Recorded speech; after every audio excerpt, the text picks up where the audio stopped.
Bismillahirrahmanirrahim. Alhamdulillahirabbil alamin. Wassalatu wassalamu ala asyrafil anbiya'i wal mursalin wa ala alihi washabihi ajmain.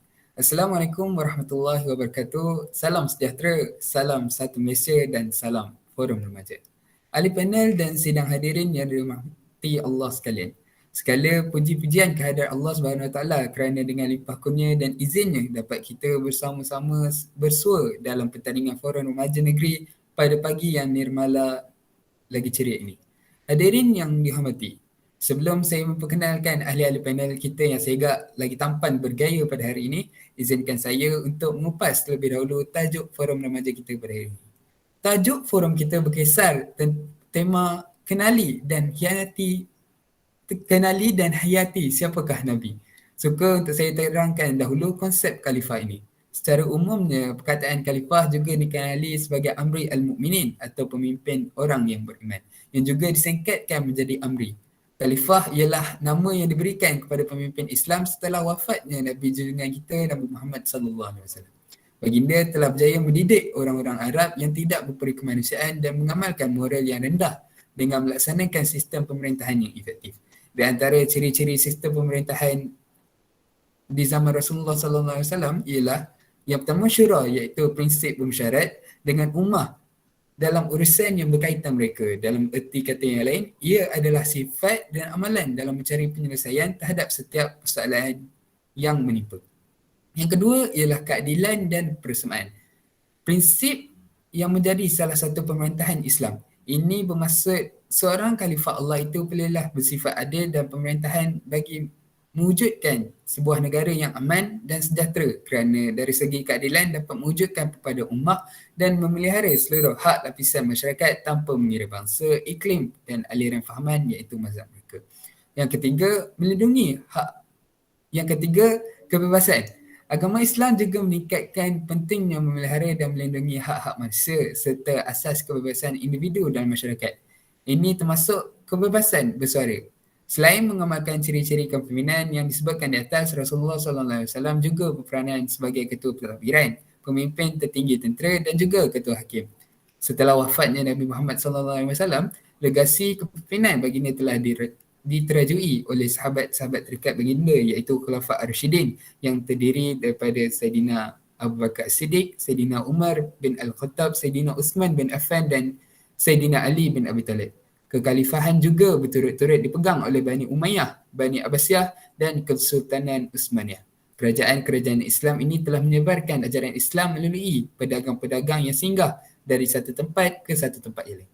Baiklah sidang hadirin, sebelum kita menelusuri lebih mendalam topik perbincangan, boleh kiranya kita berkenalan dengan kedua-dua ahli panel kita pada hari ini. Yang pertama di sebelah kanan saya, saudara Al-Fadhil Ustaz Tuan Muhammad Fadil bin Tuan Azaki. Apa khabar Ustaz? Alhamdulillah, khabar baik. Selamat datang juga kepada Ustaz Muhammad Fahmi Izzat bin Zakaria. Selamat datang Ustaz. Apa khabar Ustaz? Alhamdulillah, khabar baik. Jadi kita teruskan kepada soalan pertama saya kepada Ustaz Fadil. Apakah sebenarnya maksud khalifah pada pandangan Ustaz? Dipersilakan. Okey. Terima kasih kepada Tuan Pengerusi Majlis. Assalamualaikum kepada sidang hadirin sekalian. Jadi maksud khalifah itu sendiri ialah berasal daripada perkataan bahasa Arab iaitu khalafah, berarti ganti, iaitu seseorang yang menggantikan seseorang yang lain. Dia melaksanakan sama ada bersama-sama dengan orang yang digantinya atau melaksanakan ketika ketiadaan orang tersebut. Jadi ianya termasuklah menggantikan orang yang telah tiada atau yang telah meninggal atau menggantikan tempat bagi orang yang tidak mampu mengerjakannya. Jadi maksud khalifah menurut istilah pula ialah generasi manusia yang dipilih oleh Allah Subhanahu Wa Taala sebagai penggantinya untuk mentadbir, mengurus dan memakmurkan muka bumi ini dengan menjalankan syariah Allah Subhanahu Wa Taala sama ada di peringkat peribadi, keluarga, masyarakat, negara dan antarabangsa.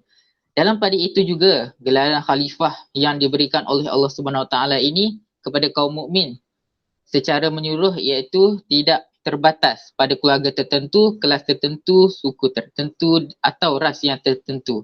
Dalam Islam, setiap orang mukmin menjadi khalifah Allah Subhanahu Wa Taala di muka bumi ini yang sesuai dengan kapasitas individual. Seseorang khalifah di muka bumi adalah semuanya sama dan tidak ada yang lebih rendah daripada khalifah yang lain. Jadi, khalifah adalah satu keistimewaan yang besar dan hanya diberikan kepada manusia sahaja.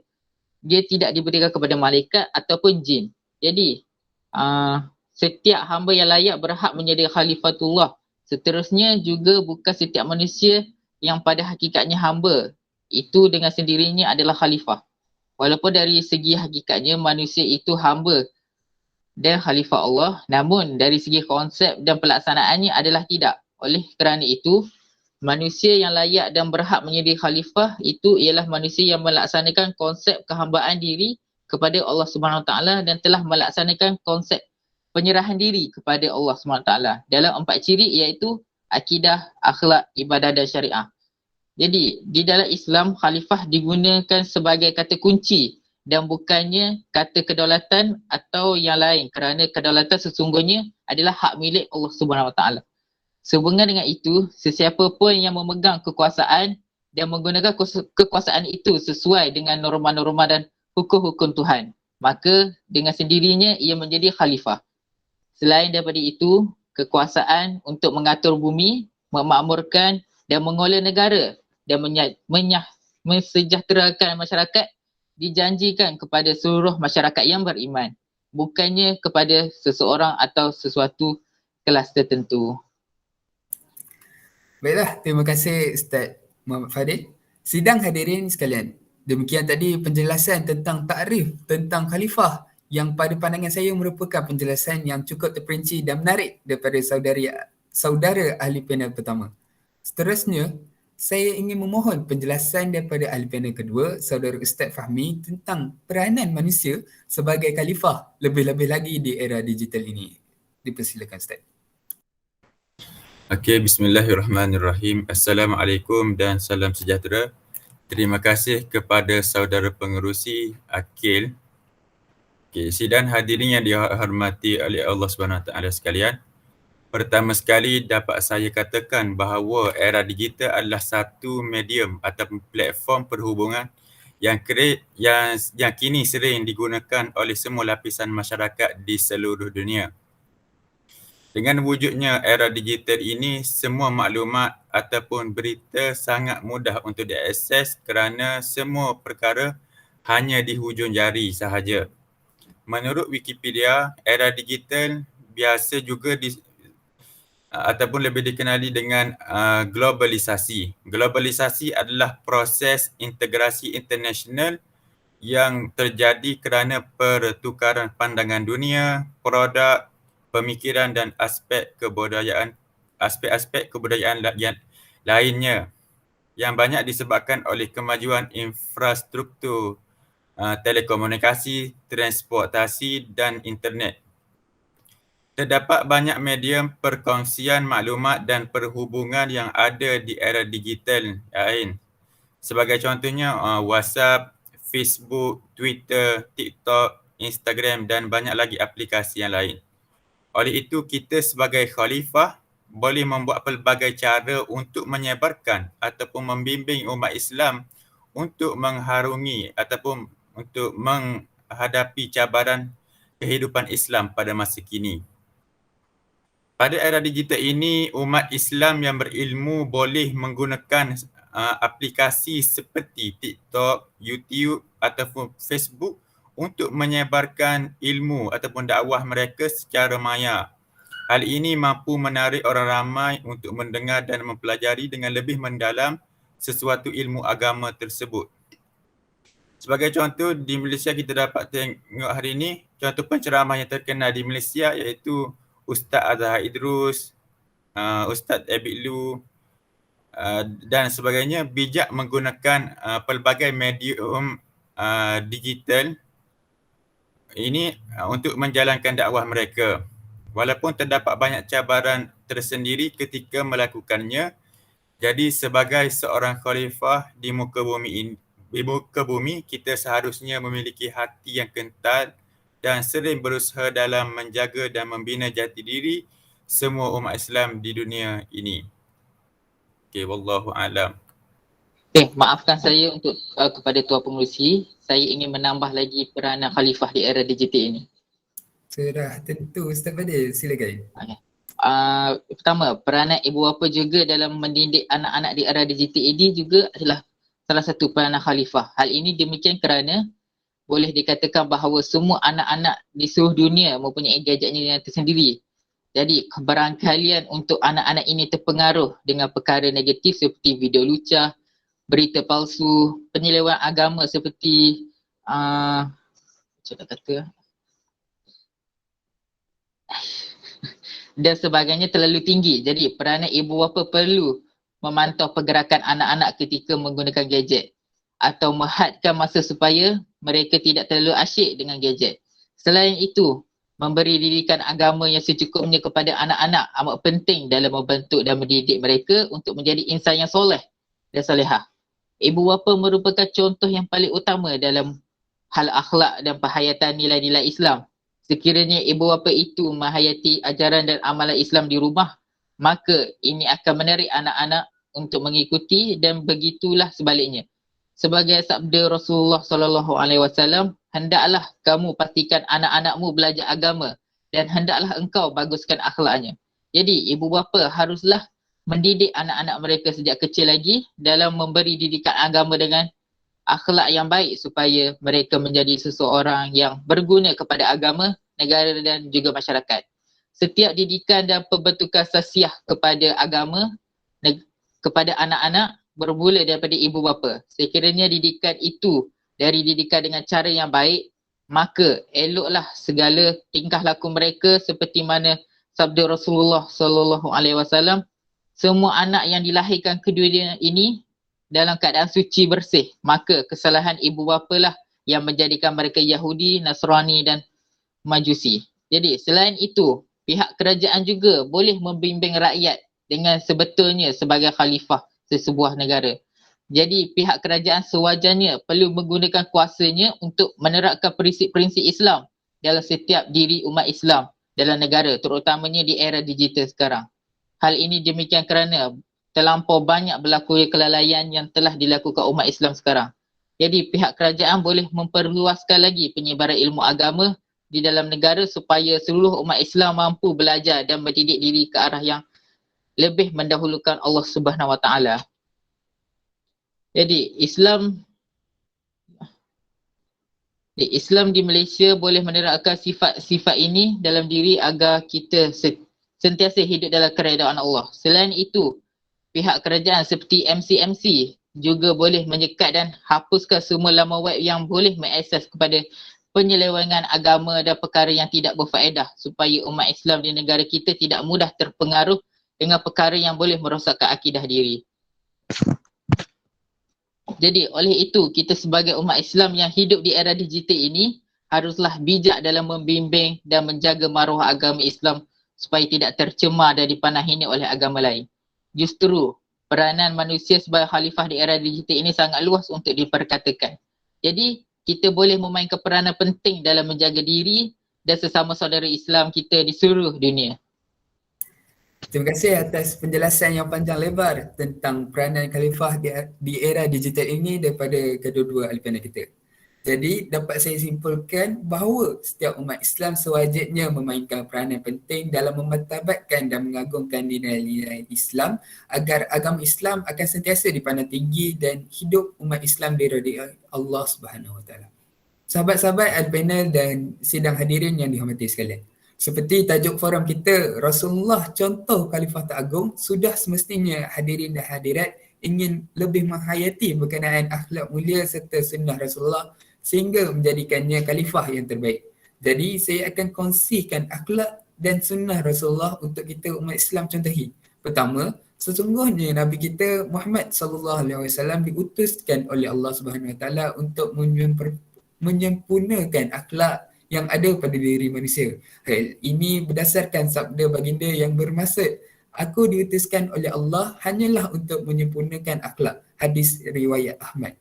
Menurut bahasa, perkataan akhlak atau khulku dari bahasa Arab bermaksud perangai, budi, tabiat dan adab. Ia terbahagi kepada dua, iaitu akhlak mahmudah, iaitu terpuji dan baik, dan akhlak mazmumah, iaitu keji, buruk dan tercela.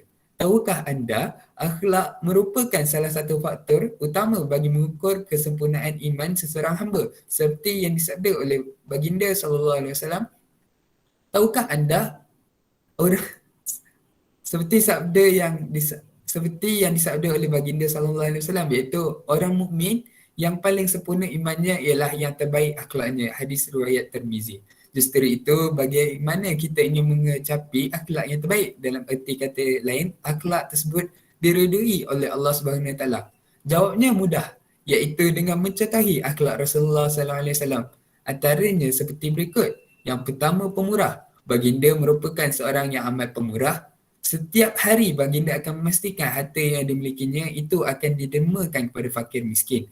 Rezeki yang diperolehi melalui pekerjaan yang dilakukan oleh baginda itu hanyalah sekadar untuk keperluannya sahaja, manakala selebihnya diberikan kepada mereka yang memerlukan.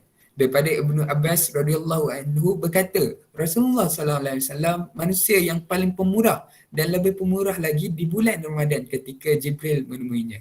Jibril menemuinya pada setiap malam di bulan Ramadan, lalu Jibril mengajarkannya Al-Quran. Dan sungguh Rasulullah SAW ketika Jibril menemuinya, baginda sangat pemurah melakukan kebajikan melebihi angin yang berhembus.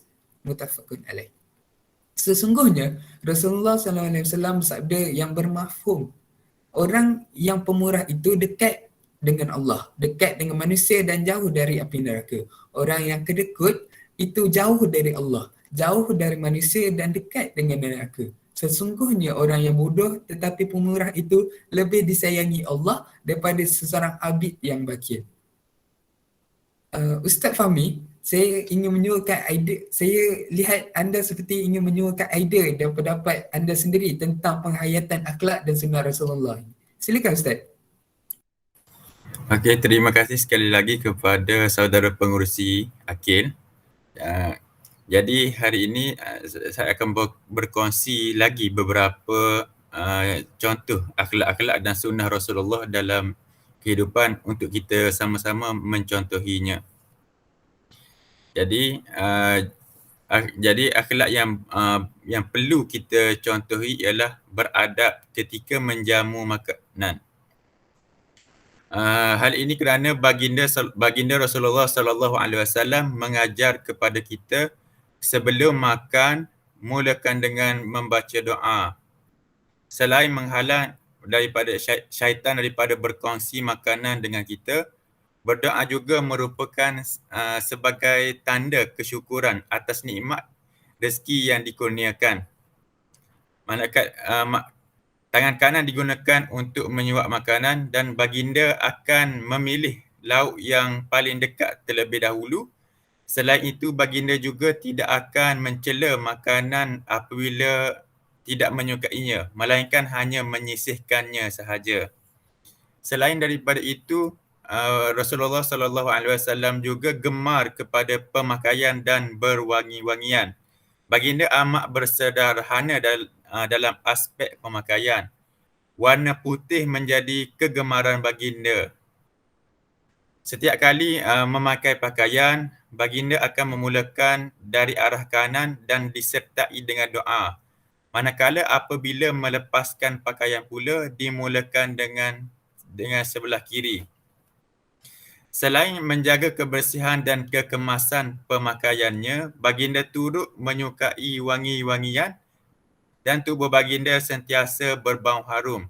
Hal ini membuatkan orang sekeliling baginda menyenangi baginda.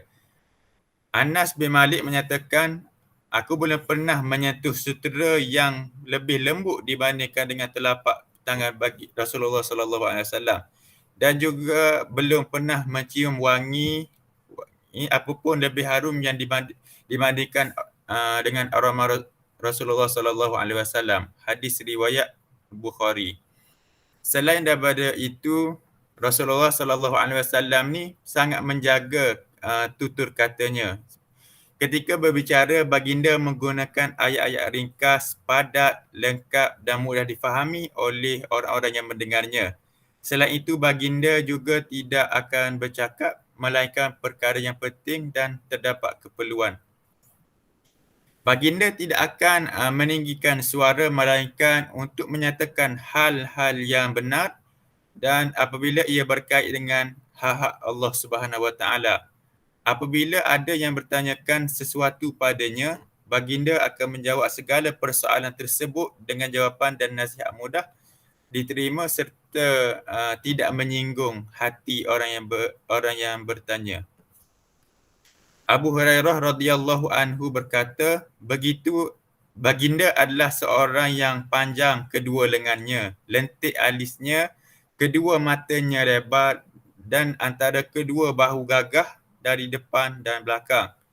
Demi bapa dan ibuku, sungguh baginda tidak pernah berbuat keji dan tidak pula berkata keji. Dan baginda tidak pernah mengeraskan suaranya di tempat umum. Hadis riwayat Ahmad. Wallahu a'lam. Baik, terima kasih saudara Al-Fadhil Ustaz Fahmi atas huraian lanjut yang diberikan. Jadi sekarang kita mau tahu pula apakah sunnah yang boleh kita sebagai umat Islam contohi daripada Rasulullah sallallahu alaihi wasallam. Sekarang dipersilakan Ustaz Fadil untuk menerangkan ia dengan lebih lanjut. Okey, baiklah. Terima kasih kepada saudara pengerusi majlis Akil. Jadi, amalan sunnah ini adalah apa-apa yang dilakukan oleh Nabi Muhammad SAW sama ada melalui pelakuan, perbuatan, percakapan dan ikrar baginda. Sunnah juga bermaksud sesiapa yang melaksanakannya beroleh pahala dan tiada dosa bagi yang meninggalkannya. Jadi sunnah yang pertama ialah sebelum tidur.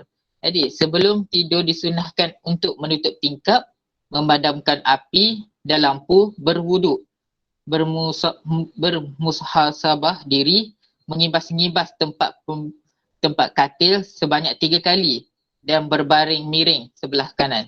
Setelah itu bacalah ayat kursi 3 kul iaitu surah Al-Ikhlas, Al-Falaq dan An-Nas. Kemudian hembuskan pada tapak tangan dan usapkan ke seluruh anggota badan. Sekiranya ketika tidur kita berasa terkejut, takut atau gelisah, disunatkan untuk membaca doa perlindungan. Yang kedua pula, apabila kita terbangun daripada tidur, setelah bangun daripada tidur disunatkan untuk mengusap wajah dengan tangan seperti sabda Nabi SAW. Rasulullah bangun tidur kemudian duduk sambil mengusap wajahnya dengan tangannya. Hadis riwayat Muslim. Kemudian bacalah doa Kemudian yang ketiga, masuk dan keluar dari bilik air. Masukkan dengan kaki kiri dan membaca doa. Hadis riwayat Abu Khari Muslim. Keluar dengan kaki kanan sambil membaca doa. Hadis riwayat An-Nasa'i. Dan yang keempat, ketika berpakaian disunatkan untuk membaca bismillah ketika hendak memakai pakaian dan apabila ingin melepaskannya. Hakikatnya membaca bismillah ini disunatkan untuk setiap perbuatan. Memulakan bahagian sebelah kanan ketika memakai pakaian dan sebelah kiri apabila menanggalkannya. Yang kelima pula, ketika masuk ke rumah disunatkan untuk membaca doa. Manakala ketika hendak masuk ke dalam rumah pula disunatkan untuk mengucapkan bismillah, memperbanyakkan zikir kepada Allah Subhanahu Taala dengan mengucapkan salam sama ada rumah tersebut ada orang ataupun tidak.